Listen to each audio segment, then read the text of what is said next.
If your diesel engine's turning over like that and still won't start, there are some other issues that you're going to have to diagnose. For a diesel engine to start properly, 3 things are required. Number 1, you must have good compression. Number 2, you must have proper ignition. And number 3, you must have good fuel flow to the injectors. If any 3 of those items are lacking or weak, then your engine is not going to start. Let's take a look at those 3 issues in more detail.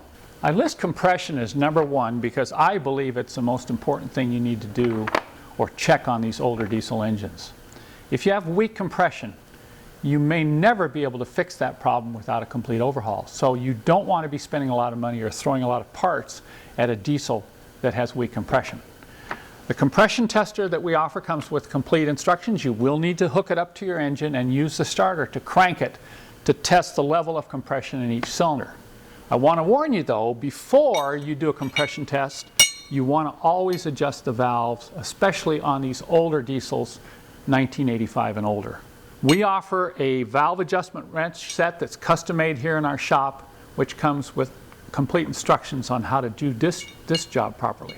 Once we've determined that the engine has good compression, we can move on to ignition. But keep in mind, with a diesel engine, compression is directly related to ignition, because when the engine's running, the high compression is what creates the heat that fires the fuel. But when the engine is cold, you need the aid of glow plugs, electrically operated glowing plugs, to get the engine started. Glow plugs and troubleshooting glow plugs is a huge topic and quite complex, and I don't intend to cover the whole subject in this video. But I do have resources on my website, including a complete manual on pre-glow system troubleshooting and repair, along with the tools and parts you'll need to repair the glow plug system yourself.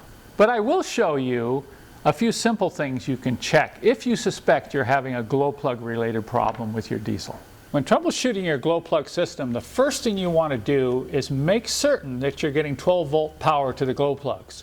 You can do this by using a 12-volt test light meter or a voltmeter. Either one will work for this purpose. Have someone get in the car and turn on the ignition switch while you apply the test light to the end of one of the glow plug wires. Note here, I have power to each glow plug that I am testing. If your test light does not light up, then the next thing you're going to want to check is the fuse. If your diesel is so equipped with a relay, you can remove the cover and take a look at the fuse, which is located right inside, connected between these 2 large screws. Some earlier models have the fuse mounted on the firewall. If you discover a burnt fuse, at least you're getting close to the problem. It may mean you've got a burned out glow plug, which is causing the fuse to blow. Once you've determined you're getting 12-volt power to the glow plugs, you can use an ohm meter to test each plug for shorts or burnout. This procedure is explained in detail in my manual, Glow Plug Troubleshooting and Repair.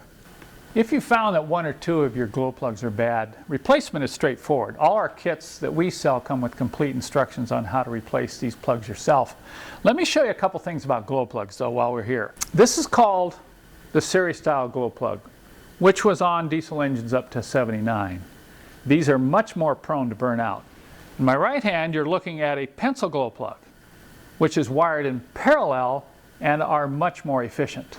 If you have one of these older model Mercedes with series glow plugs, one of the best upgrades you can do is to replace them with pencil glow plugs. This will allow you to start the engine much quicker, and it'll burn a lot cleaner at startup. One more tip, if your engine has pencil glow plugs, there's one more thing you must do each time you replace the glow plugs. Be sure and ream out the carbon in the glow plug holes. Okay, we've checked compression. It's good. We checked our glow plug circuit. They're all working properly, but the engine still won't start. Now it's time to move on to fuel delivery. There's a simple check you can do right up front before you do anything else, and that's just try to determine if you're getting fuel at the fuel injector. Use an open-end wrench to loosen any of the injector line nuts approximately 1/2 to 3/4 of a turn. Then turn the engine over and watch to see if fuel is squirting out. Note here we have Good wetness. Also, you could probably note that it was actually spraying. That means we have good fuel and good fuel pressure being delivered. If you've determined you're getting fuel to the injectors and the engine still does not want to start or starts with a lot of difficulty, then suspect fuel injectors. There's a way to look at the fuel injector and tell if it's worn badly. You can compare these two injectors. Here on my right is a brand new nozzle, and on the left is an older nozzle that is badly worn at the tip. If you see this type of wear, just plan on replacing the injector nozzles. The only accurate way to test your fuel injectors is to use a bench mount pressure tester. I am very proud of this tester that I have designed and built here in our shop. It's the first one available in the world for under $200, and it's easy for the home mechanic to use. You literally connect the injector to the tester, fill it with diesel fuel, and pump up the pressure to test when the injector fires, as well as how fine a spray pattern it fires.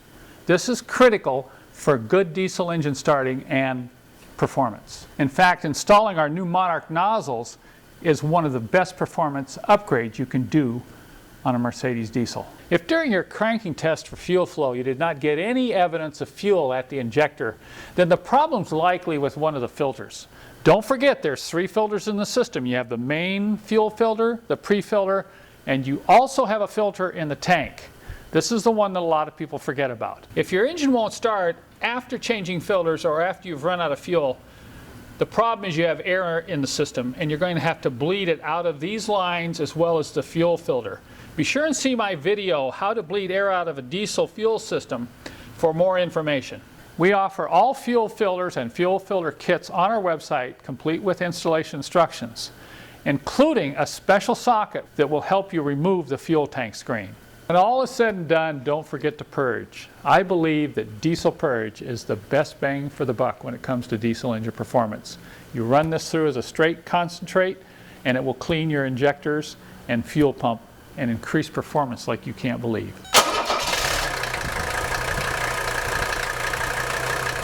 There's nothing like an old diesel that starts right up when you hit the key. I hope this video proved helpful, and stay tuned for part 3 of our diesel diagnostic series.